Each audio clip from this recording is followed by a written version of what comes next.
سورہ والضحا،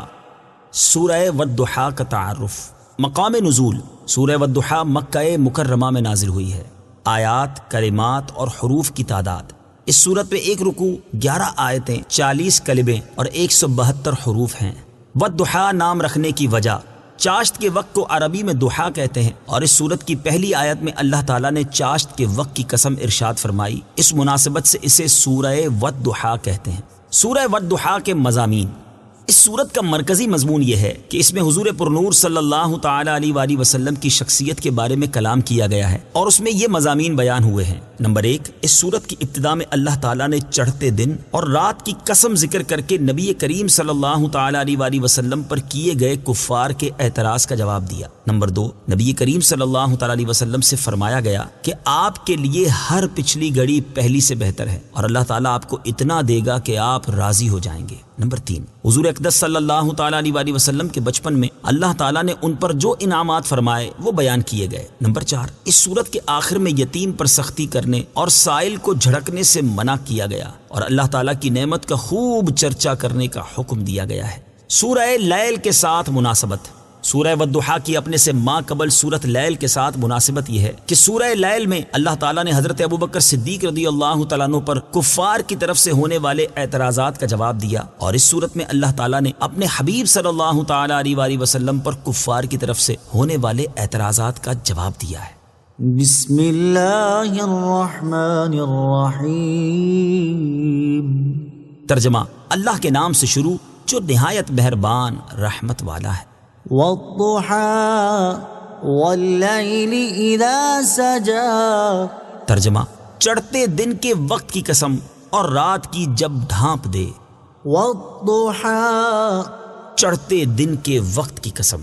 تفسیر صراط الجنان میں ہے، اس سورت کا شان نزول یہ ہے کہ ایک مرتبہ ایسا اتفاق ہوا کہ چند روز وحی نہ آئی تو کفار نے اعتراض کرتے ہوئے کہا کہ محمد مصطفیٰ صلی اللہ تعالی علیہ وآلہ وسلم کو ان کے رب عز و جل نے چھوڑ دیا اور ناپسند جانا ہے۔ اس پر سورہ والضحا نازل ہوئی۔ بعض مفسرین کے نزدیک اس آیت میں ضحا سے وہ وقت مراد ہے جس وقت سورج بلند ہوتا ہے، اور اللہ تعالیٰ نے اس وقت کی قسم اس لیے ارشاد فرمائی کہ یہ وقت وہی ہے جس میں اللہ تعالیٰ نے حضرت موسیٰ علیہ السلام کو اپنے کلام سے مشرف کیا، اور اسی وقت جادوگر سجدے میں گرے۔ اور بعض مفسرین کے نزدیک یہاں ضحا سے پورا دن مراد ہے۔ چاشت کی نماز کے 3 فضائل: اس آیت میں چاشت کا ذکر ہے، اس مناسبت سے یہاں چاشت کی نماز کے 3 فضائل سماعت فرمائیے۔ نمبر 1، حضرت ابو ذر رضی اللہ تعالیٰ عنہ سے روایت ہے، مسلم شریف کی حدیث ہے، رسول کریم صلی اللہ تعالیٰ علیہ وآلہ وسلم نے ارشاد فرمایا، آدمی پر اس کے ہر جوڑ کے بدلے صدقہ ہے، اور کل 360 جوڑ ہیں، ہر تسبیح صدقہ ہے، اور ہر حمد صدقہ ہے، اور لا الہ الا اللہ کہنا صدقہ ہے، اور اللہ اکبر کہنا صدقہ ہے، اور اچھی بات کا حکم کرنا صدقہ ہے، اور بری بات سے منع کرنا صدقہ ہے، اور ان سب کی طرف سے چاشت کی 2 رکعتیں کفایت کرتی ہیں۔ نمبر 2، حضرت انس بن مالک رضی اللہ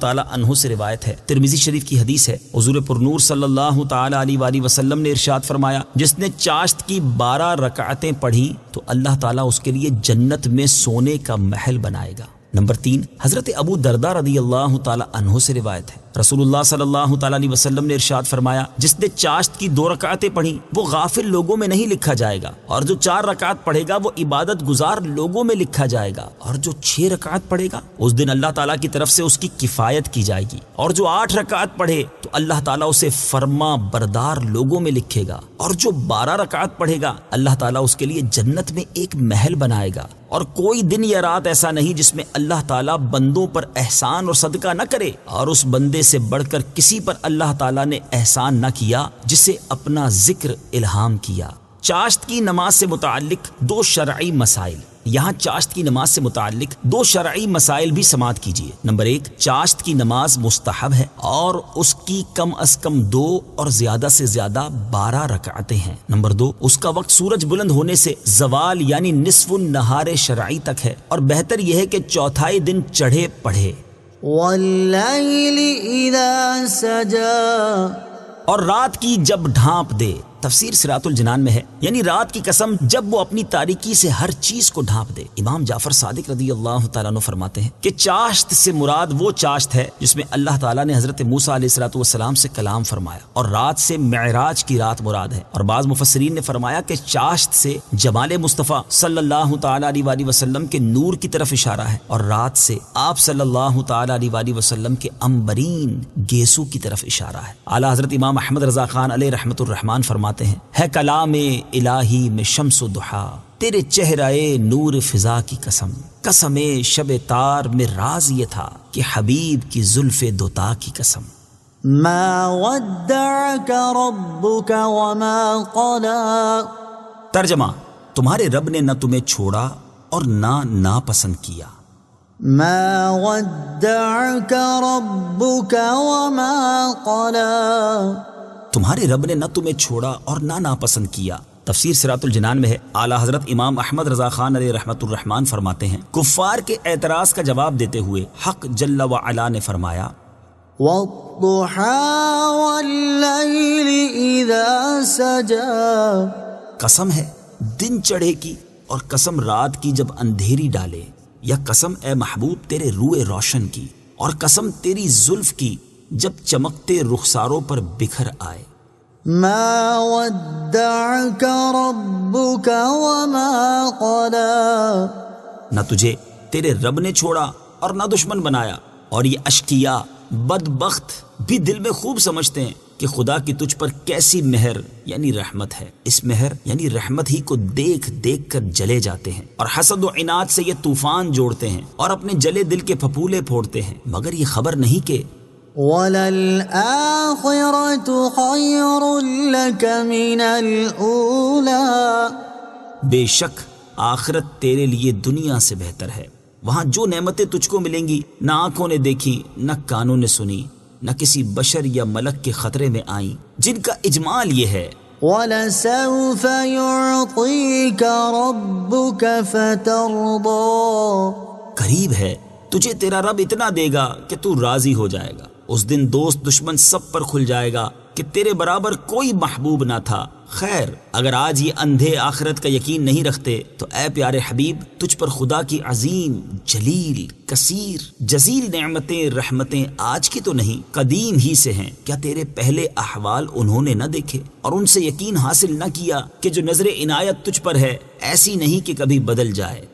أَلَمْ يَجِدْكَ يَتِيمًا فَآوَى وَوَجَدَكَ ضَالًّا فَهَدَى وَوَجَدَكَ عَائِلًا فَأَغْنَى فَأَمَّا الْيَتِيمَ فَلَا تَقْهَرْ وَأَمَّا السَّائِلَ فَلَا تَنْهَرْ وَأَمَّا بِنِعْمَةِ رَبِّكَ فَحَدِّثْ کیا اس نے تمہیں یتیم نہ پایا پھر جگہ دی، اور تمہیں اپنی محبت میں خود رفتہ پایا تو اپنی طرف راہ دی، اور تمہیں حاجت مند پایا تو غنی کر دیا، تو یتیم پر دباؤ نہ ڈالو اور منگتا کو نہ جھڑکو، اور اپنے رب کی نعمت کا خوب چرچا کرو۔ کفار کے اعتراض سے معلوم ہوا کہ کفار اس بات کو جان گئے تھے کہ نبی کریم صلی اللہ تعالی علیہ وآلہ وسلم اللہ تعالیٰ کے رسول ہیں، کیونکہ اگر انہیں یہ بات معلوم نہ ہوتی تو وہ اس طرح کا اعتراض نہ کرتے۔ نیز یہ بھی معلوم ہوا کہ قرآن مجید نبی کریم صلی اللہ تعالی علیہ وآلہ وسلم کا اپنی طرف سے بنایا ہوا کلام نہیں بلکہ اللہ تعالیٰ کا کلام ہے، اور اسی کی طرف سے تاجدار رسالت صلی اللہ تعالی علیہ وآلہ وسلم پر نازل ہوا ہے، کیونکہ اگر قرآن مجید نبی کریم صلی اللہ تعالی علیہ وآلہ وسلم کا اپنی طرف سے بنایا ہوا کلام ہوتا تو آپ کا کلام مسلسل جاری رہتا اور اس میں وقفہ نہ آتا، اور اس طرح کفار کو یہ اعتراض کرنے کا موقع نہ ملتا کہ محمد مصطفیٰ صلی اللہ تعالی علیہ وآلہ وسلم کو ان کے رب عز و جل نے چھوڑ دیا اور ناپسند کیا ہے۔ وَلَلْآخِرَةُ خَيْرٌ لَكَ مِنَ الْأُولَى ترجمہ، اور بے شک تمہارے لیے ہر پچھلی گھڑی پہلی سے بہتر ہے۔ وَلَلْآخِرَةُ خَيْرٌ لَكَ مِنَ الْأُولَى اور بے شک تمہارے لیے ہر پچھلی گھڑی پہلی سے بہتر ہے۔ تفسیر صراط الجنان میں ہے، مفسرین نے اس آیت کا ایک معنی یہ بیان کیا ہے کہ اے حبیب صلی اللہ تعالی علیہ وآلہ وسلم بے شک تمہارے لیے آخرت دنیا سے بہتر ہے، کیونکہ وہاں آپ کے لیے مقام محمود، حوض کوثر اور وہ بھلائی ہے جس کا وعدہ کیا گیا ہے۔ آپ صلی اللہ تعالی علیہ وسلم کا تمام انبیاء اور رسل پر مقدم ہونا، آپ صلی اللہ تعالی علیہ وآلہ وسلم کی امت کا تمام امتوں پر گواہ ہونا، آپ صلی اللہ تعالی علیہ وآلہ وسلم کی شفاعت سے مومنین کے مرتبے اور درجے بلند ہونا اور بے انتہا عزتیں اور کرامتیں ہیں جو بیان میں نہیں آ سکتی۔ نیز مفسرین نے اس آیت کے ایک معنی یہ بھی بیان فرمائے ہیں کہ آنے والے احوال آپ کے لیے گزشتہ سے بہتر و برتر ہیں، گویا کہ حق تعالیٰ کا وعدہ ہے کہ وہ روز بروز آپ کے درجے بلند کرے گا اور عزت پر عزت اور منصب پر منصب زیادہ فرمائے گا، اور ہر آنے والی گھڑی میں آپ کے مراتب ترقیوں میں رہیں گے۔ وَلَسَوْفَ يُعْطِيكَ رَبُّكَ فَتَرْضَىٰ۔ ترجمہ، اور بے شک قریب ہے کہ تمہارا رب تمہیں اتنا دے گا کہ تم راضی ہو جاؤ گے۔ وَلَسَوْفَ يُعْطِيكَ رَبُّكَ فَتَرْضَىٰ۔ اور بے شک قریب ہے کہ تمہارا رب تمہیں اتنا دے گا کہ تم راضی ہو جاؤ گے۔ تفسیر صراط الجنان میں ہے، یعنی اے حبیب صلی اللہ تعالی علیہ وآلہ وسلم بے شک قریب ہے کہ آپ کا رب عز و جل آپ کو دنیا اور آخرت میں اتنا دے گا کہ آپ راضی ہو جائیں گے۔ اللہ تعالیٰ کا اپنے حبیب صلی اللہ تعالی علیہ وآلہ وسلم سے یہ وعدہ کریمہ ان نعمتوں کو بھی شامل ہے جو آپ صلی اللہ تعالی علیہ وآلہ وسلم کو اللہ تعالیٰ نے دنیا میں عطا فرمائی، جیسے کمال نفس، اولین و آخرین کے علوم، ظہور امر، دین کی سربلندی، اور وہ فتوحات جو آپ صلی اللہ تعالی علیہ وآلہ وسلم کے عہد مبارک میں ہوئیں اور جو صحابہ کرام کے زمانے میں ہوئیں اور تا قیامت مسلمانوں کو ہوتی رہیں گی۔ آپ صلی اللہ تعالی علیہ وآلہ وسلم کی دعوت کا عام ہونا، اسلام کا مشرق و مغرب میں پھیل جانا، آپ صلی اللہ تعالی علیہ وآلہ وسلم کی امت کا تمام امتوں سے بہترین ہونا، اور آپ صلی اللہ تعالی علیہ وآلہ وسلم کے وہ کرامات و کمالات جن کا علم اللہ تعالی ہی کو ہے، اور یہ وعدہ آخرت کی عزت و تکریم کو بھی شامل ہے کہ اللہ تعالی نے آپ صلی اللہ تعالی علیہ وآلہ وسلم کو شفاعت عامہ و خاصہ اور مقام محمود وغیرہ جلیل نعمتیں عطا فرمائیں۔ خدا چاہتا ہے رضائے محمد صلی اللہ تعالی علیہ وآلہ وسلم۔ حضرت عمرو بن عاص رضی اللہ تعالیٰ عنہ فرماتے ہیں، رسول کریم صلی اللہ تعالی علیہ وآلہ وسلم نے قرآن مجید میں حضرت ابراہیم علیہ السلام کی یہ دعا پڑھی، رب إنهن أضللن كثيرا من الناس فمن تبعني فإنه مني ومن عصاني فإنك غفور رحيم۔ ترجمہ، اے میرے رب، بے شک بتوں نے بہت سے لوگوں کو گمراہ کر دیا، تو جو میرے پیچھے چلے تو بے شک وہ میرا ہے، اور جو میری نافرمانی کرے تو بے شک تو بخشنے والا مہربان ہے۔ اور حضرت عیسیٰ علیہ السلام کی یہ دعا پڑھی،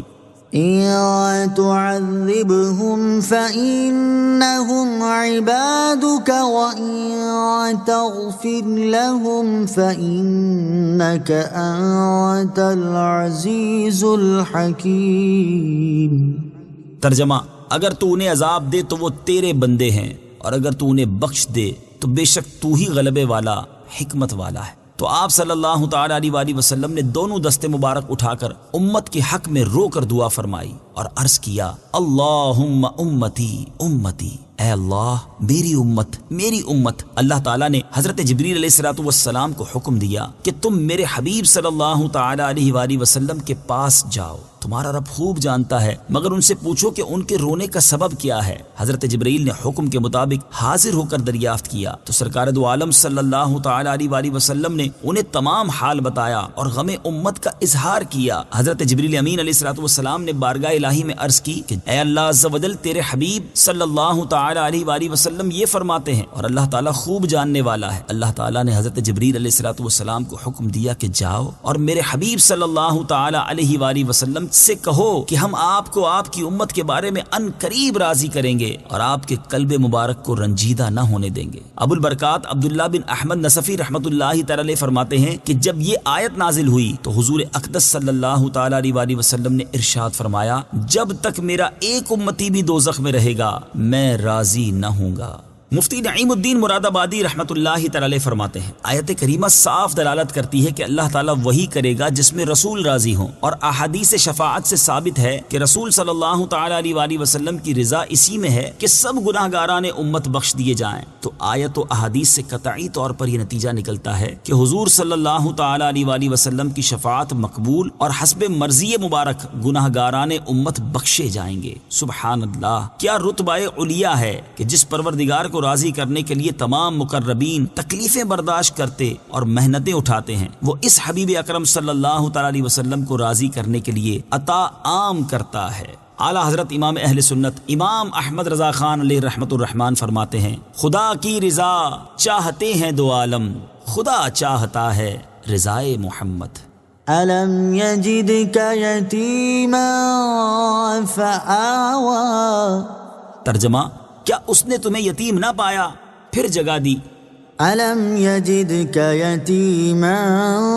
فَآوَى، کیا اس نے تمہیں یتیم نہ پایا پھر جگہ دی؟ تفسیر صراط الجنان میں ہے، سرکار دو عالم صلی اللہ تعالی علیہ وآلہ وسلم ابھی اپنی والدہ ماجدہ کے بطن میں تھے اور حمل شریف 2 ماہ کا تھا کہ آپ صلی اللہ تعالی علیہ وآلہ وسلم کے والد صاحب نے مدینہ شریف میں وفات پائی اور نہ کچھ مال چھوڑا نہ کوئی جگہ چھوڑی۔ ان کی وفات کے بعد آپ صلی اللہ تعالی علیہ وآلہ وسلم کی خدمت کی ذمہ داری آپ کے دادا عبد المطلب نے سنبھالی۔ جب آپ صلی اللہ تعالی علیہ وآلہ وسلم کی عمر شریف 4 یا 6 سال کی ہوئی تو والدہ صاحبہ نے بھی وفات پائی، اور جب عمر شریف 8 سال کی ہوئی تو آپ صلی اللہ تعالی علیہ وآلہ وسلم کے دادا عبد المطلب نے بھی وفات پائی۔ انہوں نے اپنی وفات سے پہلے اپنے فرزند ابو طالب کو آپ صلی اللہ تعالی علیہ وآلہ وسلم کی خدمت و نگرانی کی وصیت کی، جو کہ آپ صلی اللہ تعالی علیہ وسلم کا حقیقی چچا تھا۔ ابو طالب آپ صلی اللہ تعالی علیہ وسلم کی خدمت میں سرگرم رہا، یہاں تک کہ آپ نے اللہ تعالیٰ کے حکم سے نبوت کا اعلان فرمایا۔ اس آیت کی تفسیر میں مفسرین نے ایک معنی یہ بھی بیان کیا ہے کہ یتیم کا مطلب ہے یکتا و بے نظیر، جیسے کہا جاتا ہے در یتیم۔ اس صورت میں آیت کے معنی یہ ہے کہ اللہ تعالیٰ نے آپ صلی اللہ تعالی علیہ وآلہ وسلم کو عزت و شرافت میں یکتا و بے نظیر پایا، اور آپ صلی اللہ تعالی علیہ وآلہ وسلم کو مقام قرب میں جگہ دی، اور اپنی حفاظت میں آپ صلی اللہ تعالی علیہ وآلہ وسلم کے دشمنوں کے اندر آپ صلی اللہ تعالی علیہ وآلہ وسلم کی پرورش فرمائی، اور آپ کو نبوت و رسالت اور اپنا چنا ہوا بندہ ہونے کے ساتھ مشرف کیا۔ وَوَجَدَكَ ضَالًّا فَهَدَى، ترجمہ، اور اس نے تمہیں اپنی محبت میں گم پایا تو اپنی طرف راہ دی۔ وَوَجَدَكَ ضَالًّا فَهَدَى، اور اس نے تمہیں اپنی محبت میں گم پایا تو اپنی طرف راہ دی۔ تفسیر صراط الجنان میں ہے، ارشاد فرمایا کہ اے حبیب صلی اللہ تعالی علیہ وآلہ وسلم، اور اللہ تعالیٰ نے آپ کو اپنی محبت میں گم پایا تو اپنی طرف راہ دی، اور غیب کے اسرار آپ صلی اللہ تعالی علیہ وآلہ وسلم پر کھول دیے۔ آپ صلی اللہ تعالی علیہ وآلہ وسلم کو ما کانا وما یکون کے علوم عطا کیے، اور اپنی ذات و صفات کی معرفت میں سب سے بلند مرتبہ عنایت کیا۔ مفسرین نے اس آیت کے ایک معنی یہ بھی بیان کیے ہیں کہ اللہ تعالیٰ نے آپ صلی اللہ تعالی علیہ وآلہ وسلم کو ایسا وارفتہ پایا کہ آپ صلی اللہ تعالی علیہ وآلہ وسلم اپنے نفس اور اپنے مراتب کی خبر بھی نہیں رکھتے تھے، تو آپ کو آپ کی ذات و صفات اور مراتب و درجات کی معرفت عطا فرمائی۔ یہاں ایک مسئلہ ذہن نشین رکھیں کہ اللہ تعالیٰ کے سب انبیاء علیہ الصلوۃ والسلام نبوت سے پہلے بھی اور نبوت سے بعد بھی شرک، کفر اور تمام گناہوں سے معصوم ہوتے ہیں، اور اللہ تعالیٰ کی توحید اور اس کی صفات کی ہمیشہ سے معرفت رکھتے ہیں۔ وَوَجَدَكَ عَائِلًا فَأَغْنَى، ترجمہ، اور اس نے تمہیں حاجت مند پایا تو غنی کر دیا۔ وَوَجَدَكَ عَائِلًا فَأَغْنَى، اور اس نے تمہیں حاجت مند پایا تو غنی کر دیا۔ تفسیر صراط الجنان میں اس آیت کی ایک تفسیر یہ ہے کہ اللہ تعالیٰ نے آپ صلی اللہ تعالی علیہ وآلہ وسلم کو حاجت مند پایا تو حضرت خدیجہ رضی اللہ تعالی عنہا کے مال، پھر حضرت ابوبکر صدیق رضی اللہ تعالیٰ عنہ کے مال، پھر حضرت عثمان غنی رضی اللہ تعالیٰ عنہ کے مال، اور پھر غنیمت کے مال کے ذریعے آپ صلی اللہ تعالی علیہ وآلہ وسلم کو غنی کر دیا۔ دوسری تفسیر یہ ہے کہ اللہ تعالیٰ نے آپ صلی اللہ تعالی علیہ وآلہ وسلم کو حاجت مند پایا تو قناعت کی دولت عطا فرما کر غنی کر دیا۔ 3 خوش نصیب حضرات اس آیت کی پہلی تفسیر سے معلوم ہوا کہ حضرت خدیجہ، حضرت ابوبکر صدیق اور حضرت عثمان غنی رضی اللہ تعالی عنہم بڑے خوش نصیب ہیں کہ اللہ تعالیٰ نے انہیں اپنے حبیب صلی اللہ تعالی علیہ وآلہ وسلم کی خدمت کرنے کا موقع عطا فرمایا۔ حقیقی طور پر مالدار کون ہے؟ آیت کی دوسری تفسیر سے معلوم ہوا کہ حقیقی طور پر مالدار وہ ہے جسے اللہ تعالیٰ نے قناعت کی دولت سے نوازا ہے۔ یہاں اسی سے متعلق 2 احادیث بھی سماعت فرمائیے۔ چنانچہ نمبر 1 حضرت ابو ہریرہ رضی اللہ تعالی عنہ سے روایت ہے، بخاری شریف کی حدیث ہے، رسول کریم صلی اللہ تعالی علیہ وآلہ وسلم نے ارشاد فرمایا، مالداری کثرت مال سے حاصل نہیں ہوتی بلکہ حقیقی مالداری نفس کا بے نیاز ہونا ہے۔ نمبر 2 حضرت عبداللہ ابن عمر رضی اللہ تعالی عنہما سے روایت ہے، مسلم شریف کی حدیث ہے، رسول اللہ صلی اللہ تعالی علیہ وآلہ وسلم نے ارشاد فرمایا، جس نے اسلام قبول کیا اور جسے ضرورت کے مطابق روزی دی گئی اور جسے اللہ تعالیٰ نے ان چیزوں پر قناعت کرنے والا بنا دیا جو اسے دی گئی ہیں، تو اس نے کامیابی حاصل کر لی۔ اللہ تعالیٰ ہمیں بھی قناعت کی عظیم دولت سے مالا مال فرمائے، آمین۔ فَأَمَّا الْيَتِيمَ فَلَا تَقْهَرْ۔ ترجمہ، تو کسی بھی صورت یتیم پر سختی نہ کرو۔ فَأَمَّا الْيَتِيمَ فَلَا تَقْهَرْ،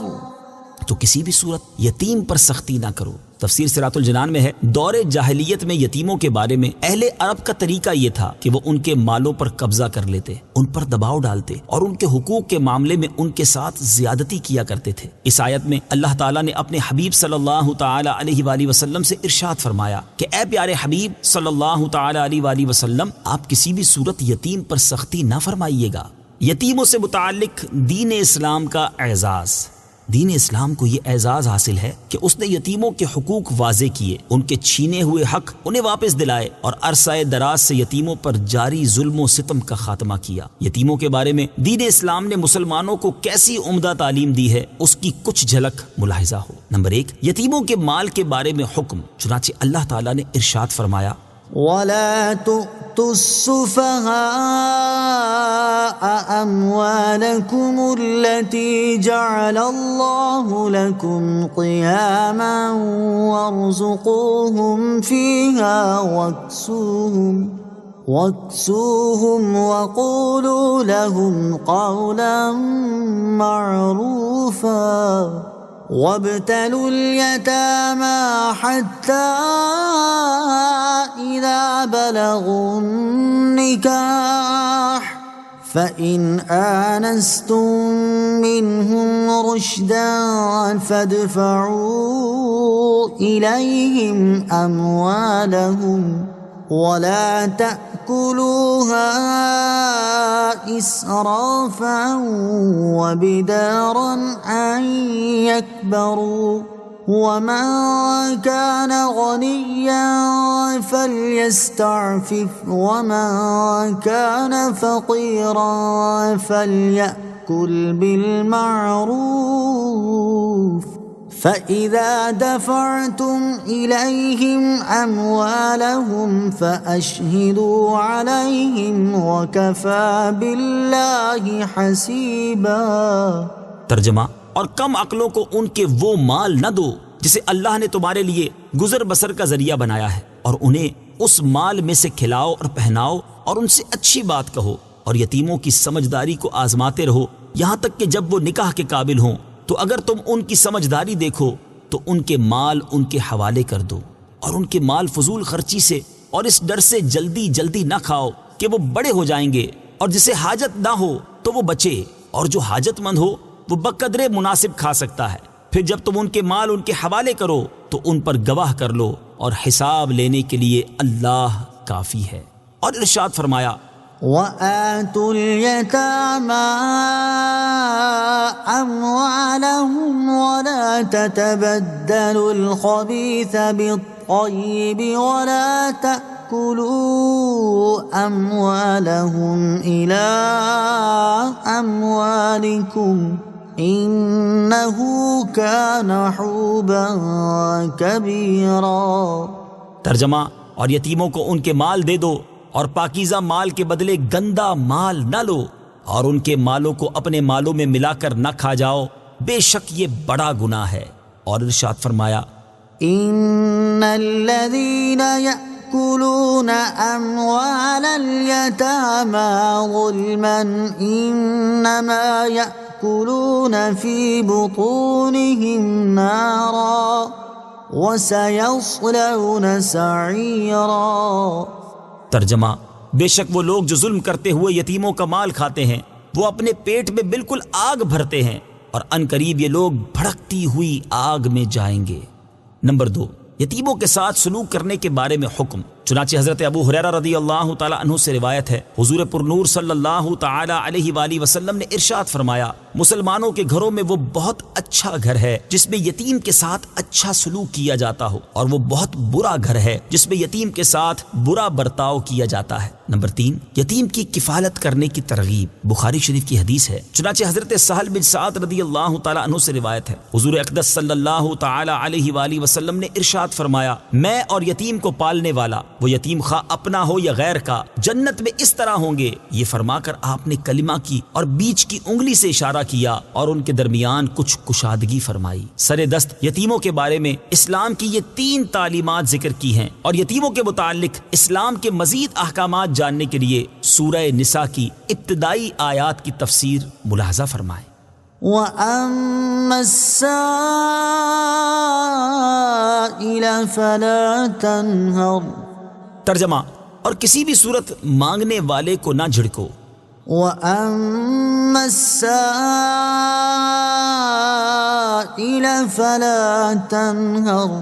اور کسی بھی صورت مانگنے والے کو نہ جھڑکو۔ تفسیر صراط الجنان میں ہے، یعنی اے حبیب صلی اللہ تعالی علیہ وآلہ وسلم، جب آپ کے در دولت پر کوئی سوالی آ کر کچھ مانگے تو اسے کسی بھی صورت جھڑکنا نہیں، بلکہ اسے کچھ دے دیں یا حسن اخلاق اور نرمی کے ساتھ اس کے سامنے نہ دینے کا عذر بیان کر دیں۔ اعلیٰ حضرت امام احمد رضا خان علیہ رحمت الرحمان اسی آیت کی طرف اشارہ کرتے ہوئے فرماتے ہیں، مومن ہوں مومنوں پہ رؤوف و رحیم ہو، سائل ہوں سائلوں کو خوشی لا نہر کی ہے، اور فرماتے ہیں، مانگیں گے مانگے جائیں گے، منہ مانگی پائیں گے، سرکار میں نہ لا ہے نہ حاجت اگر کی ہے، منگتا کا ہاتھ اٹھتے ہی داتا کی دین تھی۔ سرکار دو عالم صلی اللہ تعالی علیہ وآلہ وسلم کی اس شان کی کچھ جھلک ملاحظہ ہو۔ چنانچہ نمبر 1، غار ثور میں حضرت صدیق رضی اللہ تعالیٰ عنہ نے عرض کی، مجھے سانپ نے کاٹ لیا ہے، تو تاجدار رسالت صلی اللہ تعالی علیہ وآلہ وسلم نے اپنا لعاب دہن لگا کر زہر کا اثر دور کر دیا۔ نمبر 2، غزوہ بدر کے موقع پر حضرت معوذ رضی اللہ تعالی عنہ اپنا کٹا ہوا بازو لے کر حاضر ہوئے تو سید المرسلین صلی اللہ تعالی علیہ وآلہ وسلم نے اپنے دہن اقدس سے مبارک لعاب لگا کر اسے جوڑ دیا۔ نمبر 3، غزوہ احد میں تیر لگنے سے حضرت قتادہ رضی اللہ تعالی عنہ کی آنکھ نکل گئی اور وہ اپنی نکلی ہوئی آنکھ لے کر بارگاہ رسالت صلی اللہ تعالی علیہ وآلہ وسلم میں حاضر ہو گئے تو رسول اکرم صلی اللہ تعالی علیہ وسلم نے لعاب دہن لگا کر ان کی آنکھ کو درست کر دیا۔ نمبر 4، غزوہ خیبر کے موقع پر حضرت علی المرتضی کرم اللہ تعالی وجہہ الکریم نے آشوب چشم کی شکایت کی تو نبی اکرم صلی اللہ تعالی علیہ وآلہ وسلم نے اپنا لعاب دہن لگا کر ان کی بیماری دور کر دی۔ نمبر 5، اسی غزوے کے موقع پر حضرت سلمہ بن اکوا رضی اللہ تعالیٰ عنہ اپنی زخمی پنڈلی لے کر حاضر ہوئے تو رسول کریم صلی اللہ تعالیٰ علیہ وآلہ وسلم نے اپنے لعاب دہن سے اسے درست کر دیا۔ نمبر 6، حضرت عبداللہ بن عتیق رضی اللہ تعالیٰ عنہ اپنی ٹوٹی ہوئی ٹانگ لے کر بارگاہ رسالت صلی اللہ تعالیٰ علیہ وآلہ وسلم میں حاضر ہوئے تو نبی کریم نے اپنا دست اقدس پھیر کر ان کی ٹانگ کو درست کر دیا۔ نمبر 7، ایک موقع پر صحابہ کرام رضی اللہ تعالیٰ عنہم نے پانی ختم ہو جانے پر فریاد کی تو انگلیوں سے پانی کے چشمے بہا دیے۔ یہ تو دنیاوی عطاؤں کی چند مثالیں بیان کی ہیں، اور اب اخروی عطا کے بارے میں سنیے۔ چنانچہ نمبر 8، حضرت ربیعہ اور حضرت عکاشہ رضی اللہ تعالی عنہما نے جنت مانگی تو اللہ تعالیٰ کے حبیب صلی اللہ تعالی علیہ وسلم نے انہیں جنت دے دی۔ نمبر 9، کھجور کے ایک تنے نے عرض کی کہ مجھے جنت میں بو دیا جائے تو سرکار عالی وقار صلی اللہ تعالی علیہ وآلہ وسلم نے اسے جنت میں بو دیا، اور حضور پرنور صلی اللہ تعالی علیہ وآلہ وسلم کی بارگاہ میں صرف انسان ہی فریاد نہیں کرتے تھے